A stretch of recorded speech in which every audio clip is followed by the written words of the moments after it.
তো আজকে ঘাগরা রেসিপি নিয়ে হাজির হয়ে চলে আসলাম, আর ঘাগরাটা রান্না করে খেয়ে দিয়ে তোমাদের রিভিউ দিব। তোমরা দেখতে থাকো, তোমাদের রান্না করে খেতে হবে না অবশ্যই। আসসালামু আলাইকুম এভরিওয়ান, কী অবস্থা তোমাদের? আশা করি তোমরা অনেক অনেক ভালো আছো। প্রথমে আমি ঘাগরাটা উঠায় নিয়ে আসছি, আমাদের বাসার নিচেই ছিল। তারপরে এই যে গরিবের ইলিশ মাছটা সুন্দর সুন্দর ঘষে ঘষে ঘষে ঘষে রূপালি ইলিশ করে ফেলছি।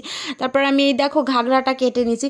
তো অনেকে এই ঘাগরাটা চিনো না, ছোটোবেলায় এগুলো অনেক হতো, এটাকে হাগরা বলে, ঘাগরা বলে, আরও কী যেন নাম বলে। আমি হচ্ছে ঘাগরা নামে চিলি। আর সুন্দর সুন্দর বিচি হয়, যেটা আমরা চুলে দিয়ে ক্লিপ বানাতাম, কাঁটাযুক্ত সুন্দর সুন্দর ফল হতো, যেটা হচ্ছে যে আমরা আগে ছোটোবেলায় ক্লিপ হিসাবে চুলে লাগাতাম। তো আজকে আমি ঘাগরা রান্না করব, তোমরা দেখতেই থাকো। আমি খেয়ে দিয়ে তোমাদের রিভিউ দেবো। তোমাদের রান্না করতে হবে না, আমি রান্না করছি, তোমরা শুধু ভিডিওটা দেখো আর বেশি বেশি শেয়ার করে দাও।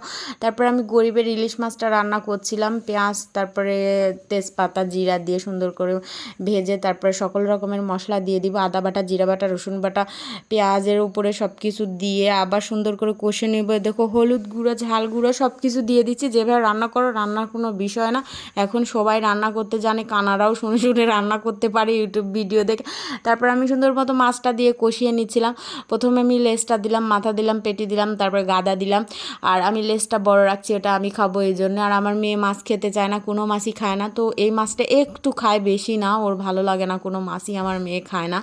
তো তারপরে কষানো হয়ে গেলে ওটা উঠিয়ে নেব। তারপরে আমি এখানে মিষ্টি কুমড়া দিয়ে দেবো। আজকে আমি মিষ্টি কুমড়া দিয়ে রান্না করছি। আর পাঙ্গাস মাছটা আমি যেটা দিয়েই রান্না করি সেটা দিয়েই খেতে আমার খুব খুব ভালো লাগে, যেহেতু আমার পছন্দ, যা দিয়ে রান্না করি তাতেই ভালো লাগে। আর যারা খেতে পারে না, কোনোভাবেই খেতে পারে না, কিন্তু পাঙ্গাস মাছটা লেবু গরম পানি দিয়ে ধুয়ে সুন্দর কষলে ধুয়ে পরিষ্কার করলে কিন্তু এর গন্ধ থাকে না, উগ্র যে গন্ধ, খেতে অনেক মজা হয়। তো অনেকভাবে সুন্দর মতো রান্না করলে খাওয়া যায়। আর যারা একদমই খেতে পারে না তারা খেতে পারবে না, যেমন আমার ভাইয়া কোনো মাছই খেতে পারে না। ওকে যেভাবে রান্না করে দেওয়া হোক, ও শুধু গরুর মাংস খায়, কিন্তু এখন একটু ট্রাই করছে খাওয়ার। তো তারপরে এই যে বলক উঠে আসলে আমি কষানো মাছটুকু দিয়ে দিব। তারপরে আমি রান্না করব সে বিশ্ব সুন্দরী ঘাগরা রেসিপির জন্য আমি একটু সামান্য তেল দিয়ে দিছি। তারপর মাছের তেল দিয়ে রান্না করব, মাছের তেলটা দিয়ে দিছি, তারপর পেঁয়াজ দিয়ে দিলাম। কথা আছে না, মাছের তেল দিয়ে মাছ ভাজি, তো আজকে তাই হচ্ছে, মাছের তেল দিয়ে মাছ রান্না হবে।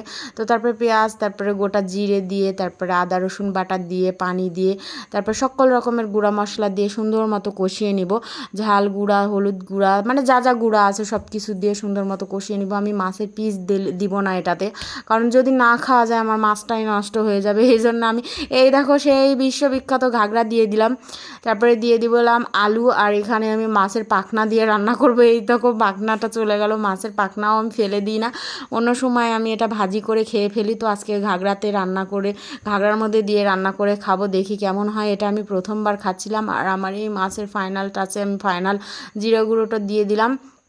এটা খেতে সেই মজা ছিল বন্ধুরা, অনেক মজা ছিল।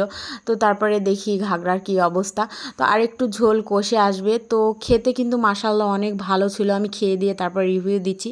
তো আজকে ঘাগরা রান্না পর্যন্তই, আল্লাহ হাফেজ।